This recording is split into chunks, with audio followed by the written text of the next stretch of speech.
어떤 태양으로부터 이렇게 하늘에 이렇게 어떤 그 비행체가 태양광 발전을 할 수 있는데요. 그것을 이제 지구로 이렇게 전송을 하거나 또는 다른 우주 지역이라도 다른 비행체에 전송을 할 때 마이크로웨이브파를 사용해서 실험을 합니다. 그러면 서로 파형이 틀린 여러 개의 마이크로웨이브파를 섞어서 쏘면 이 방식은 굉장히 멀리 갑니다. 그래서 가장 적합한 그 어떤 송전 방식을 선택해서 무선으로 멀리 가서 충전하는 구조를 가지는데요. 이와 같은 기술을 쓰시면 제 기술이 되겠습니다. 뭐 어떤 전파를 쓰는데 서로 섞어서 묶어서 쏜다는 방식입니다. 레이저 통신할 때도 이것은 우주교육 위성 같은 데서도 서로 파형했던 여러 개의 레이저를 묶어서 쏘면 멀리 가고 신호도 뚜렷해집니다. 머스크 같은 데서 쓰지 마시기를 바랍니다.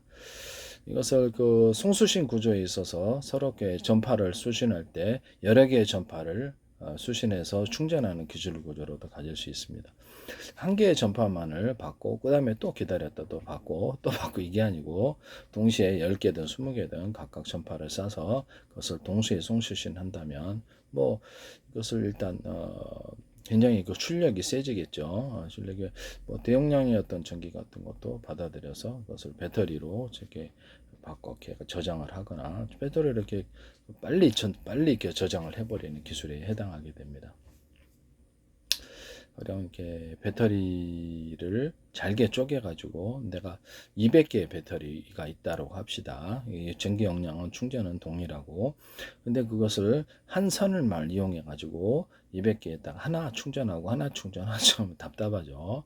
그럼 200개에다 동시에 이것을 전선을 연결해서 충전을 해버리면 빠릅니다. 그러면 이제 무선으로 전파를 받아갖고 이렇게 충전하는 구조를 가진다. 그랬을 때 이 무선 전파에서 나오는 전기 출력이 한 10개씩 충전을 할 수 있는 용량이다. 또 20개 충전 용량이다. 그러면 그것을 10개짜리를 전파를 갖다가 10개나 20개를 한꺼번에 이렇게 AM, FM 라디오처럼 다른 전파를 송수신해 가지고 그것을 각각 20개씩 충전해 버리면 10개만 있으면 되겠죠. 이런 방식으로 한다는 거죠. 무선으로도 충전할 때도 이 기술을 이렇게 쓰고 어떻게 서로 다른 파형의 전파를 송수신하거나 이것은 위성 어떤 통신 구조에도 들어갈 수 있고요. 뭐 데스크탑, 노트북, 그다음에 태블릿 PC, 스마트폰, 워키토키의 송수신 구조도 됩니다. 서로 다른 파형의 전파를 송수신한다는 거죠. 그러면 스마트폰 같은 데서는 이동통신 회사가 KT 있고 SKT 달라도 각각 송수신을 할 수는 있어요. 그에 따라서 데스크탑도 무선 통신 구조를 가지고요. 데스크탑에 다 무선 통신 구조를 가지시면 제 기술입니다. TV에도 무선 통신 구조를 가질 수 있어요. 그때도 이렇게 서로 파형이 되어 여러 개의 전파를 묶어 쓰는 방식을 선택하고 서로 각각 다른 파형의 전파를 AM, FM 라디오를 한꺼번에 송수신하는 것처럼 그렇게 들어간다는 거죠. 그다음에 같은 파형의 전파라면 호출 번호만 틀리게 해서 뭐 스마트폰에 호출 번호 10개 스마트폰에다가 스마트폰 10개 놓을 수도 있죠. 또는 이렇게 데스크탑에다가 스마트폰 200개도 놓을 수 있어요. 위성에는 1000개도 놓을 수 있습니다. 위성통신 같은 워키토키에다가도 10개 놓을 수 있겠어요. 워키토키 안에 스마트폰을 10개 놓을 수 있습니다. 이런 방식으로 해서 호출 번호만 들리게 해가지고 송수신 구조를 간다는 통신칩이 많아야 되겠죠. 그때 통신칩은 정보 용량을 따라서 대중소 서로 용량이 틀리게 송수신하는 기술 구조를 가서 통신칩을 많이 설계하는 좁은 어떤 면적 속에 최대한 집적하는 방법을 선택합니다. 소자리를 많이 넣으면 좁은 지역에 많이 설치할 수 있죠. 그래서 전파를 각각 송수신해서 이것을 정보를 통신하거나 정보통신에 이용하거나 아니면 그거를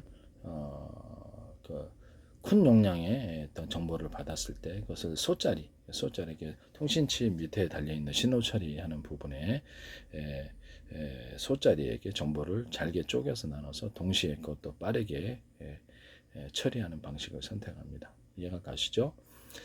그 정보 처리하는 것이 도로에 이제 비유한다고 하면 이쪽 작은 도로라도 시선을 이용해서 같은 목적지에 저장하는 곳에 정보를 처리하는 곳에 보낼 수 있으면 큰 도로를 통해서 굳이 갈 필요 없이 정보를 잘게 쪼개서 작은 도로로도 나눠 가지고 저게 도착시킨다는 거죠.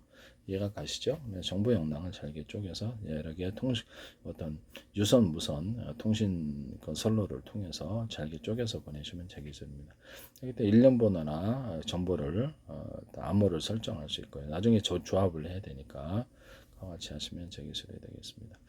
유선으로도 이제 송수신 구조를 가질 때 로봇이나 뭐 어떤 차량, 비행체 모든 곳에 또는 일반 가전, 소형 가전이라도 모든 가전 분야에서도 안에 이제 배터리가 200개 있다라면 그렇죠. 최소한 그 충전하는 선이 충전하는 곳이 많으면 좋죠. 많으면 빨리 충전을 할 수 있습니다. 그래서 그것을 충전한 것이 한 군데가 아니라 10군데가 되고 20군데가 될 수 있으면 더 좋죠. 유선 방식으로도 이런 충전 구조가 많을 수 있다. 또는 방전 구조가다 그러면 이런 배터리가 2차 전지라고 합시다. 그럼 이거를 1000개짜리, 2000개짜리, 10,000개짜리 각각 전선을 연결합니다. 어떻게 하든 전선을 각각 만들어 놓는다는 거죠. 그다음에 전기 온오프 방식으로 해서 몇 개 지금 배터리에서 전기를 갖다 쓸지에 따라 전기 용량을 전기의 용량을 정할 수 있습니다. 이를 따라 속도를 강중량으로 만들어 놓을 수도 있어요. 이게 그 전기를 많이 쓰냐, 적게 쓰냐, 중간 정도 쓰냐에 따라서 같이 만드시면 되겠습니다. 이걸로 가지고 이제 2차 전지다 그러면 가정용 110과 220을 공급하는 배터리에 대해서 말씀을 드렸는데 그것을 현대기아차나 삼성이나 뭐 이렇게 포스코나 LG나 SK나 어떤 데서도 이거를 함부로 사용하지 마시기를 부탁드립니다. 1차 전지 같은 걸로 가지고 2차 전지 같은 거를 뭐 수천 개나 수백 개 연결해서 12.5V나 기타 다른 용량의 전기를 공급하는 이런 방식을 사용하셔도 제 기술이 되겠습니다. 또는 뭐 이렇게 발전기, 석유 방식의 발전기가 있다 그러면 거기다가 2차 전지를 달아서 미리미리 발전해서 충전하는 기술 구조를 가지거나 거기다가 이렇게 가정용 110, 220 석유가 떨어졌을 때 여기도 충전해 가지고 여기다가 이렇게 충전하는 이게 하이브리드형 발전기, 2차 전지를 가진 2차 전지나 배터리 구조를 가진 그런 거 만드시면 제 기술이 되겠습니다. 이게 건전지다 그러면 이제 이런 건전지도 이게 전기가 이렇게 나오는 곳이죠. 꽂으면 전선을 이렇게 딱인데 동일하게 이 꼭지가 여기도 똑같이 만들어주는 거 건전지 만드시면 제 기술입니다. 그럼 전기 용량이 이쪽이나 틀리게 나오게 됩니다. 전기 용량이 이쪽이나 같게 나오게 됩니다. 내 말을 잘못했는데 약간 졸려갖고 이거를 꼭지가 하나가 아니라 여러 개일 수도 있습니다. 여러 개. 그래서 전선을 각각 연결해서 이 전기 용량을 빠르게 한꺼번에 뽑아낼 수도 있습니다. 온오프 구조를 가질 수 있고요. 전선에는 2차 전지다 그러면 현재 이렇게 꼭지가 양극 음극 하나씩이잖아요. 그건 여러 개, 5개일 수도 있고 10개일 수도 있어요.